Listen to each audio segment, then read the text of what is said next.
Kapag ikaw ay umibig at saka masawi,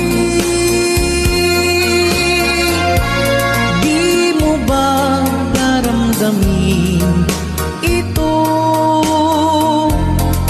tulad ng pagdaramdam ko sa'yo? At kung ito ang siyang tunay